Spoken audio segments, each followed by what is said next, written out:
And today I'm going to make a 3-squash soup for you that uses orzo. And here's that tiny orzo that we talked to David about. You remember all those tiny pastas that we saw that are perfect for big soups. And that's what we're making today. So I'm going to cook the orzo first. I'm not going to put it in the soup dry. You know why? If I do that, we'll have to eat the soup with a fork. And I don't want all that liquid to be absorbed by the orzo. So the trick is here to cook the orzo first.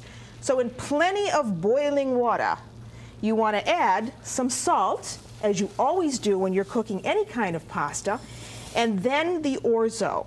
Stir, and we'll come back to that when that's just about al dente and I'll take it out. So you help me watch that. Now what about this spaghetti squash? This we have to bake. And so you want to take out the seeds. I won't do all of this for you, but take out the seeds. And then put your oven on around 350 degrees.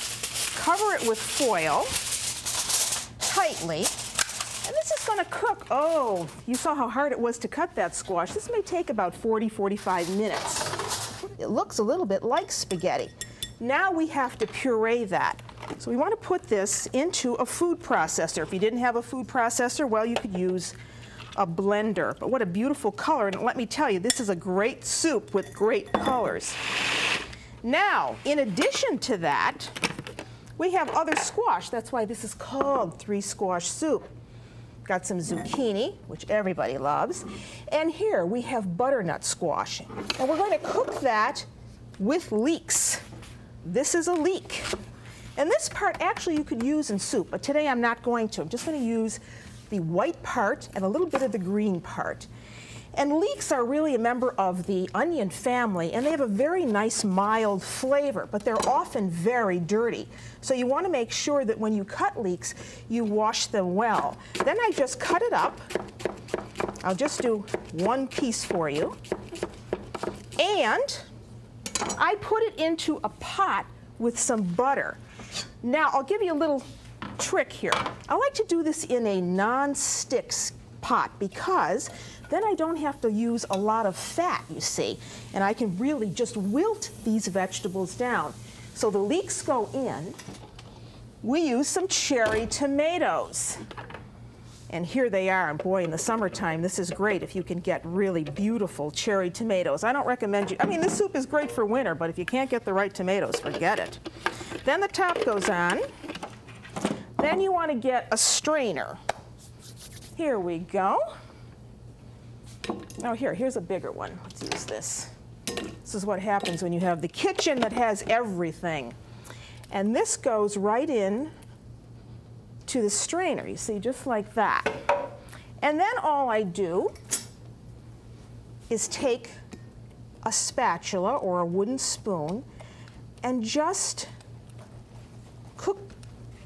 get this so that these skins and the seeds are all that remain in my sieve, and all I have are the juices that are going to cook down in that soup. So really press on this, and this is releasing all that wonderful flavor. So once you have that, and I think you get the idea, get rid of this, then you can take this and put it into your wilted down vegetables. Now in this pot, I already have the zucchini, the carrots, and the zucchini, and the carrots and the leeks all wilted down. Now I can put in that cherry tomato liquid, because we definitely need liquid with this, a cup of water, and start with warm water because you don't want to bring down the temperature of the soup. That goes in, and we've got to put in the squash in the food processor that gave us all that trouble.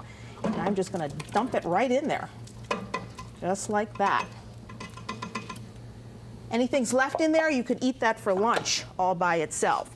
So give this a good stir, a very good stir. And if you see that it's really, really thick, you may want to add a little bit of extra water to that. Now we want to give this some pepper, and I like to use coarse black pepper for this. And a little bit of salt goes in. Did I leave a little cherry juice? Let me get that. I think we're going to need that. That goes in. And then, for seasoning for this, I like to have some fresh basil. So that goes in. And don't use dried basil, because dried basil really doesn't have a good flavor. So there, that's all there is to that part. Now we have to check and see about our orzo, which is only one of many types of tiny Italian soup pastas. And the best way to check is to taste. And you know what? It's al dente. And that's the time to drain it, because now it will cook a little longer in the soup. So let me move some stuff out of the way here. Get another strainer and drain my orzo. I'll take it right off, put it into my strainer.